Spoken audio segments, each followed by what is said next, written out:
The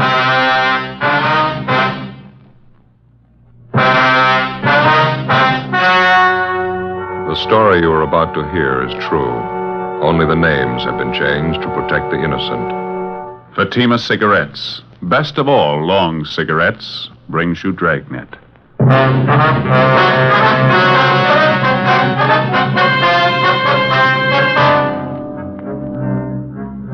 You're a detective sergeant.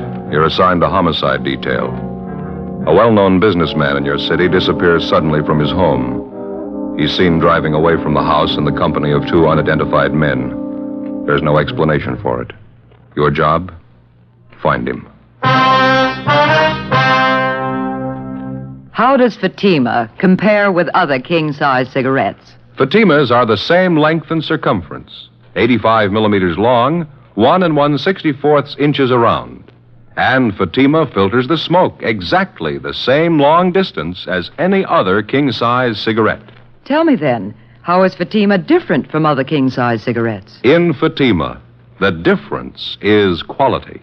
Fatima gives you extra mildness, a much different, much better flavor and aroma. Remember, Fatima has all the advantages of extra length plus Fatima quality, which no other king-size cigarette has. So, insist on the best. Smoke king-size Fatima. Best of all long cigarettes.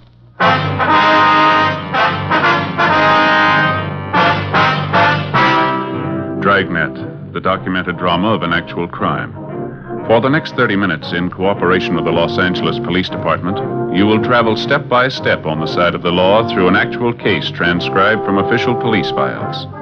From beginning to end, from crime to punishment, Dragnet is the story of your police force in action. It was Wednesday, October 10th. It was mild in Los Angeles. We were working the night watch out of homicide detail. My partner's Ben Romero. The boss is Captain Lorman. My name's Friday.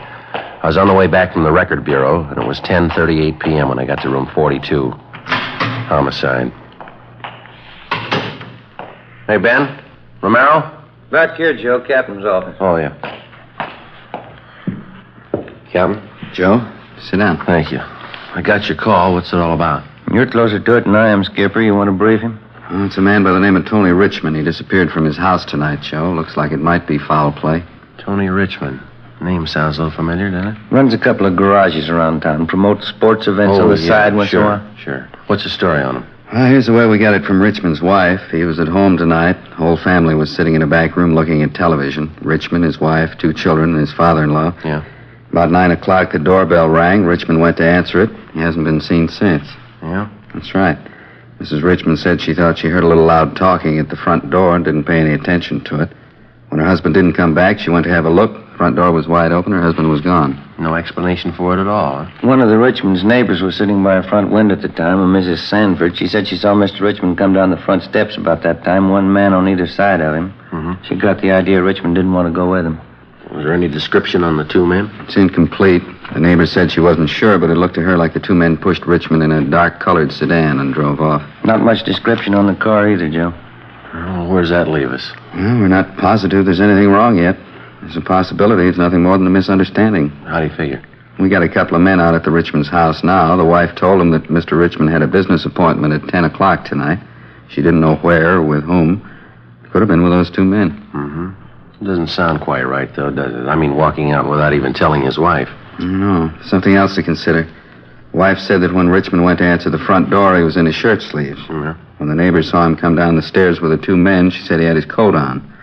If those 2 guys were going to grab him off, they wouldn't wait for him to get his coat. Yeah. How's it stand now? Got out a broadcast on a description of the 2 men in the car. Not an awful lot to go on, no license number. Anybody in particular who might have had it in for Richmond? Is there anything like that? No, not that we know of so far. He dressed pretty well, obviously had money, wore quite a bit of jewelry. Well, what have you got lined up for, Skipper? Well, I've got Barrett and Tommy Bryan standing by at the Richmonds' house now, still checking around with Richmond's friends, some of his business associates. Nothing so far. Excuse me. Sure. Homicide, Lorman. Yeah, Tom. How's that? Uh-huh, when? Yeah, right away. You know what to do. Keep in touch. Right. Well, that takes it out of the guessing stage. That was Brian out at the Richmond house. Mrs. Richmond just got a phone call a few minutes ago. Yeah? Man's voice. He told her they were holding her husband. Well, what's her pitch? If she wants him back alive, it'll cost $20,000. As in all cases involving abduction to extort ransom, the investigating police officer is faced immediately with a dozen problems. But first and foremost is the safe return of the victim. When that's accomplished and the danger of death or bodily harm to the victim is removed, the officers then have the freedom to openly hunt down the abductors. But until the time the victim is safely returned, apprehending the criminal suspects remains a secondary consideration. 10:45 p.m. Together with Captain Lorman, Ben and I left the office and drove out to the Richmonds' home out in North Hollywood, the scene of the abduction. We parked our car several blocks away and entered the house from a back street. It was a large, sprawling ranch-style home, richly landscaped. We went inside and checked with the two men from homicide on duty, Barrett and Bryan. They told us that there'd been no more phone calls, anonymous or otherwise. They also told us that so far the victim's wife, Adele Richmond, had been hostile and uncooperative. The abductors had warned her on the telephone about calling in the police, and now she was all for paying the $20,000 ransom and handling the case without the police. While Ben, Tommy Bryan, and Barrett rechecked the neighborhood for other possible witnesses to the abduction, Captain Lorman and I went inside and met the victim's wife and the victim's father-in-law, Fred Wellman. The wife was an attractive brunette in her early 30s. Can't you understand? I just don't want the policemen here. They can be watching the house right now. They'll kill Tony if they know you're here. No, honey, there's no use getting upset like this. It isn't going to do any good. Your father's right, ma'am. I know it's hard on you, but getting all worked up isn't going to help much. Well, I wish I'd never called you in the first place. I can handle this. I'll pay them the money. I'll pay them anything as long as they bring my husband back safe. Yes, ma'am, that's possible. But what makes you think you can trust those men? How do you know you'll get your husband back after you pay the $20,000? That's what they told me. When I talked to them on the phone, that's what they promised me. Well, they promised other people, too, ma'am. You give them $20,000, they'll want $40,000. Give them just one opening, they're going to run it into the ground. They'll take everything they can get, and you still won't have your husband back. Well, there's no other way. I have to take the chance. I have to. There is another way, Miss Richmond. That's why we're here. What if it gets in the papers, publicity? Those men are bound to hear about it. There won't be a line in the newspapers, I promise you that. As far as we're concerned, the only men who'll know about it will be the officers working the case. We'll do everything we can, ma'am, but we're going to have your cooperation. I don't know. If anything happens to Tony, I've got to sit down. I can't even think. I'm so worried. That's it, honey. Here, you sit here. I'll get you some coffee. Good hot cup of coffee. Would you see how the children are, Dad? See if they're covered. Yeah, sure, honey. You just rest. You care for some coffee, officers? No, sir. No, thank you. All right. Now, about that phone call that you got, Miss Richmond. They told me $20,000. If they get it, they'll let Tony go. What else did they tell you? That's all. They had Tony, and that if I wanted to see him again alive, we'd have to pay $20,000. Well, what about the arrangements for delivering the money? Did you discuss that at all? No, all he said was get $20,000 in small bills. He said that, too. He said he'd contact me later about delivering the money. Officer, I can't get that much money together tonight. I don't think you'll have to, ma'am. I'm pretty sure the abductors know that, too. Now, how about the voice on the phone, Miss Richmond? Is there any chance that you might have recognized it? No, I haven't any idea who it was. Well, did he give you any hint at all as to about how much time that you'd be allowed to get the money together? Well, he said he'd call later on. I got the idea he meant later on tonight. He told me he'd have more instructions for me then. I'd like to ask you once more, Mrs. Richmond, can you think of anyone who might try something like this on your husband? Maybe somebody who needed money, who carried a grudge against Mr. Richmond. No one at all. Tony always got along very well in business.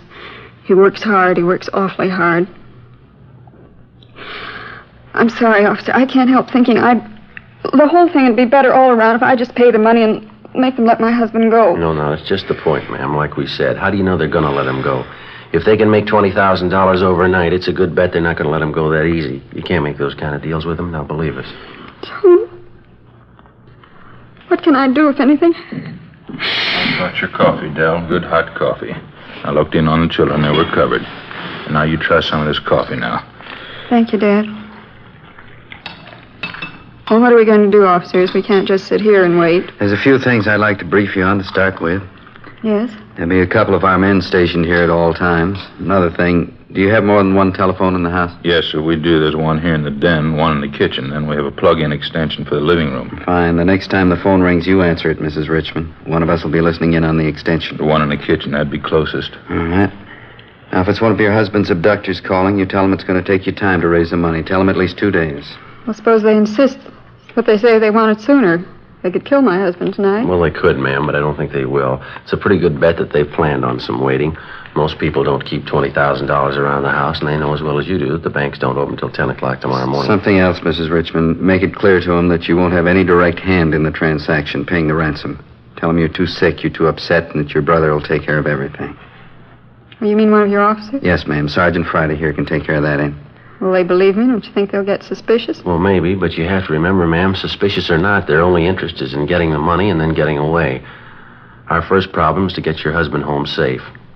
When we've got that done, we can worry about the abductors. I see. All right, officer, I'll do all I can to help. Fine, Mrs. Richmond. I think you'll find it's the best way. Joe, you and Romero will be on duty here for the night. Right. You'll monitor all the incoming calls. We'll try and get a tracer on him if you can keep the guy talking on the line long enough. I'll make arrangements for another phone line in here and the use of the neighbor's phone next door. Okay, fine. Do you know if the people next door are home now, sir? Yes, sir, I think they are. Name's Thompson. Almost positive they're home. Yeah, fine. All right, Mrs. Richmond, you want to take that? Don't pick it Yes, up till I all tell right. you. Joe, over here at this extension. Right. Both of you pick up your receivers at the same time. You ready, Joe? Right. Mrs. Richmond? Now. Hello? Is this Mrs. Richmond? Yes, this is she. This call's about your husband, Mrs. Richmond. Here's your instructions about the money. If you want your husband back alive, follow him. I want to tell you something. I can't handle this alone. Don't I try have my stalling, brother... lady. Just listen. Here are the instructions. I'm only going to say them once. Get 20,000 in small bills by tomorrow. 5s, 10s, and 20s. Bring the cops in on this or we'll kill your husband tonight. Now remember it. We'll get the rest of the instructions tomorrow. Please listen. Can't my brother help? Hello? It's a fast one. Wouldn't even give her a chance to talk. What did you say, Sergeant? What was it? Well, let's go back in there, huh? Yeah. Did you hear him, officer? He wouldn't let me talk. It's just like the last time. I couldn't even tell him. Yes, ma'am, we heard. Now, why don't you sit down right here? Said not to call the police. Said they'd kill him tonight. They'd kill Tony. Grab her, Jack. I got her. Poor Dell. All right, you want to clear the sofa off? Yes, sir. Poor Dell was too much for her. All right. There we go. Yeah. I think you ought to call your family doctor, sir. Sedative might help her quite a bit. Get her a little rest anyway. I already did, Sergeant. I could see this coming. I'll get a blanket. Well, what do you think? I only want 20,000 by tomorrow. 5s, 10s, 20s. Said more instructions coming. Threatened to kill Richmond if we moved in. How'd he sound? Like he meant it.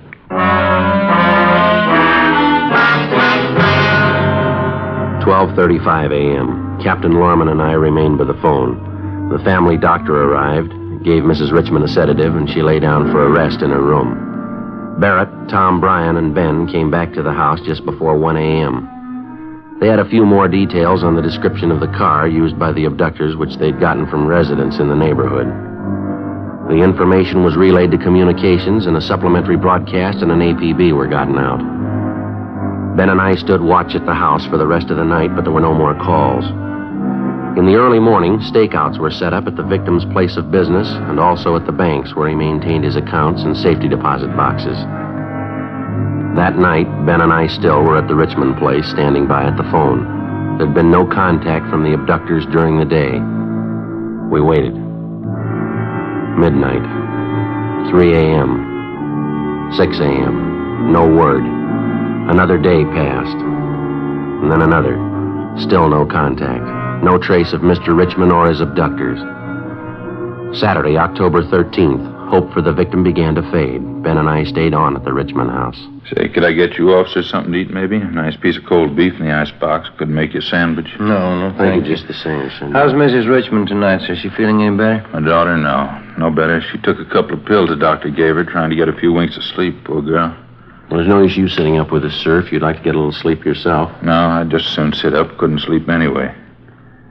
Hey, I don't suppose either of you would care for a little nip. Huh? No, sir, thank you. no thanks. Guess you wouldn't mind if I had one myself. Seems lately that's the only thing that relaxes me. Go right ahead. When you get to be my age, a little bit helps now and then. Oh, there's some new magazines on the table there. Might help to pass the time for you. Thank you, sir. 3 days now. Not even a word about Tony. What do you really think, officers? Well, it's pretty hard to tell, Mr. Wellman. We're doing everything possible to find your son-in-law. There's not much to go on so far. Funny thing about Tony. Young fella, ambitious. Look what happens. Yes, sir. Wouldn't mind if I turn on the radio here, would you? I'll keep it low. No, sir, go right ahead. sir. Yeah, it's a funny thing about Tony. The day he married my daughter, I knew he was going to make it. Bright fella, Tony. Sure been good to me. That's so? Sure thing. Took me in right after the wife died. I was out of work at the time. Been with him ever since. Attend the garden, kind of clean up things. Tony's always been real good to me. No in-law trouble, nothing like that. Mm-hmm. And look what happens. Young fella starts with almost nothing. Builds a good business, family, nice home. Just look what happens. Well, there's no need to give up yet, sir. There's a good chance he's still all right. I don't know. I guess I just got a feeling about it. How do you mean? About Tony. He's a fine young man. Things like this, they always happen to the fine young man. You take me, for instance. I wouldn't make money the way Tony does. Build a big business the way he has. I guess that's why I'd never be in the trouble he's in. I don't think I follow you. Guess I never wanted it, Sergeant. Couldn't get interested in making money. You break your back like Tony does. You work and you work. You get a big bank account. Yeah. Get the home, the big car, and the swimming pool. You work for it like Tony did. You work hard. You get your big checkbook and everything you want. Just look what happens. Poor Tony works night and day for the money. Right now, he's no better off than the guy who's only worth a dime. They don't hold beggars for ransom, do they? Say, excuse me, sir. I wonder if you have an extra book of matches around. I believe I'm out. Well, sure thing, Sergeant. I got some in the kitchen. Sure you wouldn't care for a little nip? No, sir, no thanks. Think I might. A little bit helps now and then. Ben? Yeah. Wonder what he means by every now and then. You want to grab the extension out in the kitchen? Right. Wait till I say, huh? Now. Hello? Is this Sunset 18046? Yeah, that's right. Was Mrs. Richmond there? No, not right now. This is her brother talking. Is there any message? I want to talk to Mrs. Richmond. Well, she's not here. Have you got a message for her? Would you say this is? Well, this is her brother talking. If you'd like to leave a message for Mrs. Richmond, I'll see. But this isn't her brother talking. I know his voice. Who is this? Well, maybe you can tell me who you are. This is Tony Richmond. Where's my wife? Richmond, where are you? Who is this? Where are you? I got away from her. Way out in the valley. A dairy range near Sepulveda. Are you a cop? Where can we find you? About a mile from Telegraph Avenue in Sepulveda. A road in the middle of a dairy farm. If you're cops, you drive out with the red light on and honk the horn. How soon can we meet you? A half hour. You get out of your car and stand right in front of the headlights. I'll be watching you. I want to get a good look at you. All right, half an hour. Something else. I got hold of a gun. Yeah? And if you're not cops, I'll know what to do.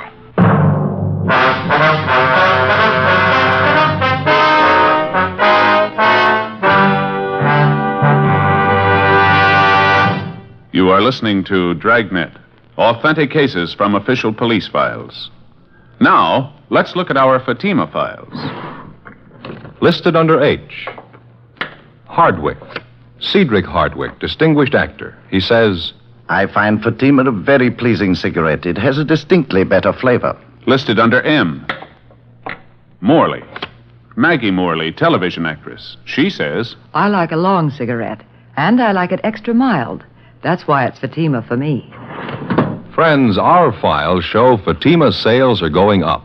Up every day. The reason for Fatima's ever-increasing popularity can be summed up in 2 words. Fatima quality. Fatima gives you extra mildness, a much different, much better flavor and aroma. If you smoke a king-size cigarette, remember this. Fatima has all the advantages of extra length, plus Fatima quality, which no other king-size cigarette has. In Fatima, the difference is quality. So insist on the best. Insist on king-size Fatima. Next time, buy Fatima in the distinctive golden yellow package.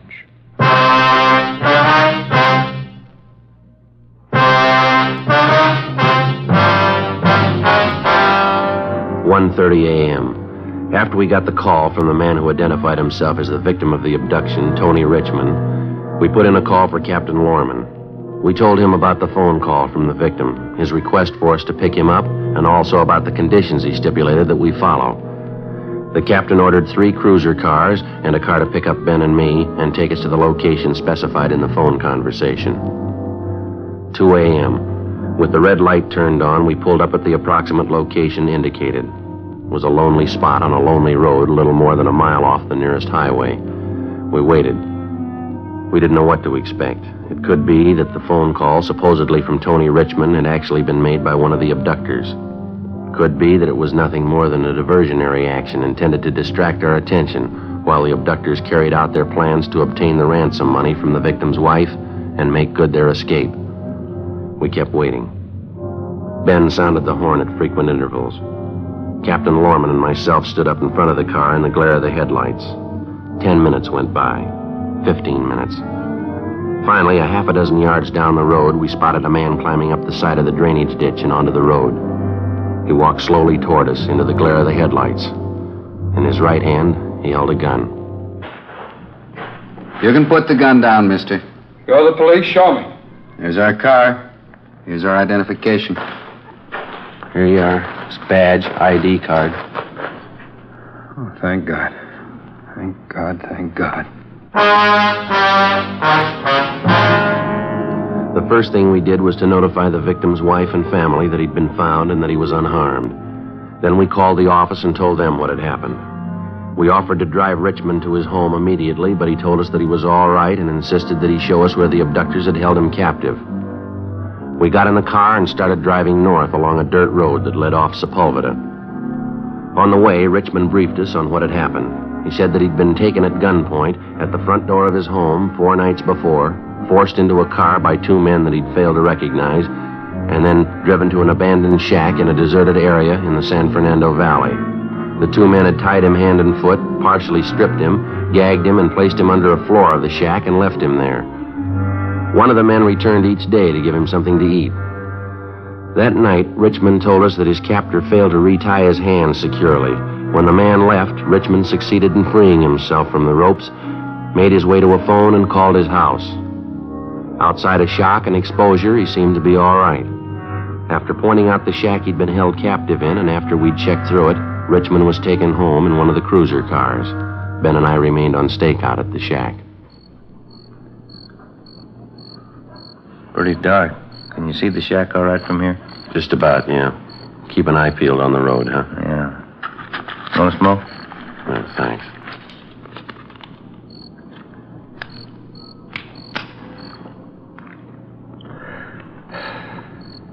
We waited. Nothing happened. 3 a.m. 3:30. No sign of the suspects. 4:30. 5 a.m. 5:12 a.m. Ben spotted the headlights of a car at least a mile down the road. We watched them come toward us. When it got close enough, we saw it was a dark-colored late-model sedan. It fitted the description of the abductor's car perfectly. It swung off the dirt road and pulled to a stop near the shack. 1 man got out.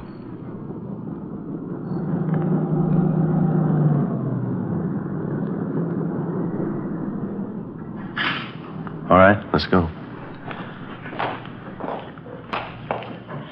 All right, Mr. Police Officers, hold it right there. Down, Joe. See him, Ben?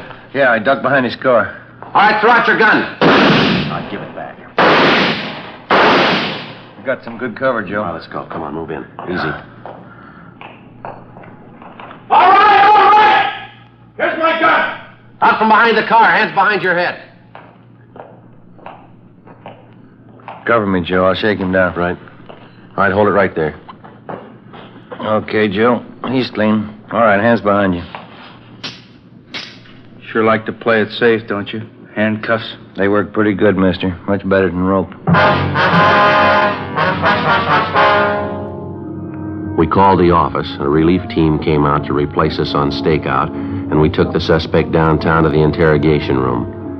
He was checked through R&I and identified as Gerald Adams, a one-time loser. Together with Barrett and Bryan, we questioned the suspect. For 3 hours, he refused to admit that he had any part in the abduction of Tony Richmond. We gave up for the time being, took him to the main jail where he was booked on suspicion of kidnapping.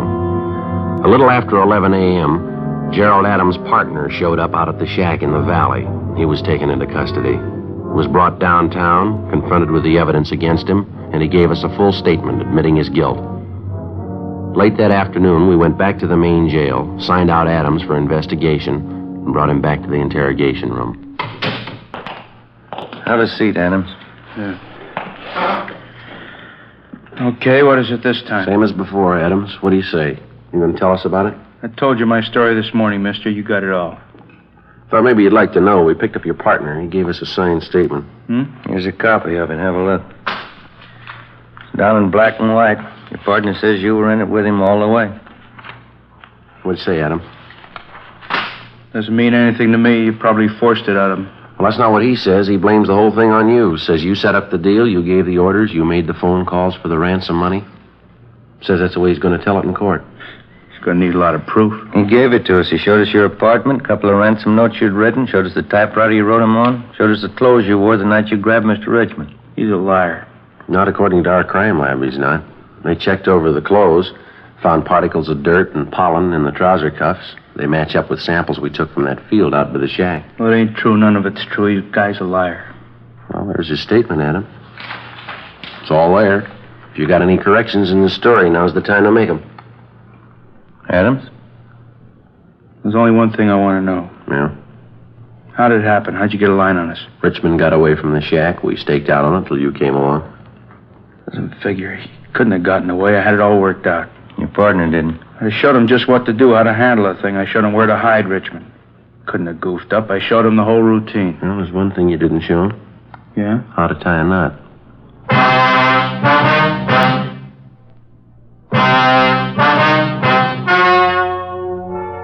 The story you have just heard was true. Only the names were changed to protect the innocent. On December 18th, trial was held in Superior Court, Department 87, City and County of Los Angeles, State of California. In a moment, the results of that trial. And now here is our star, Jack Webb. Thank you.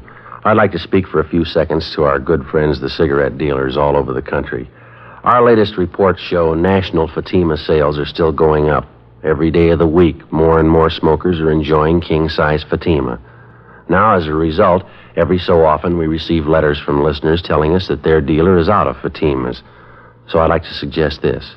You can do yourself and your customers a big favor by making sure you always have enough Fatimas to meet the ever-increasing demand. Put them out on the counter and watch how your customers go for Fatima quality. Fatima. Best of all, long cigarettes.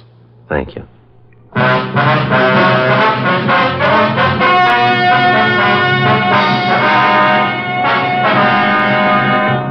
Gerald Adams and his accomplice in the abduction of Tony Richmond were tried and convicted in Superior Court of kidnapping. The state penal code stipulates that kidnapping for the purpose of extorting money is punishable either by death or by imprisonment in the state penitentiary from 25 years to life. Both Adams and his partner are now serving life terms in the state penitentiary, Folsom, California. Ladies and gentlemen, one of the first contributions to the special $5 million Red Cross flood relief appeal was $2.07 in pennies and nickels from two 9-year-old playmates in Kansas City, Missouri. Stepping up to the reception desk in the Kansas City Red Cross chapter, the pair proudly offered their earnings gained from touring neighborhood streets, reciting, and singing nursery rhymes. The money the Red Cross provides for rebuilding a house or refurnishing it, or for helping a family find the means to help itself, will be given outright, not lent. These were the words of President Truman in asking the American public to contribute at least $5 million to the Red Cross to aid the disaster-stricken people of Kansas, Missouri, Oklahoma, and Illinois. Won't you help through your local Red Cross chapter?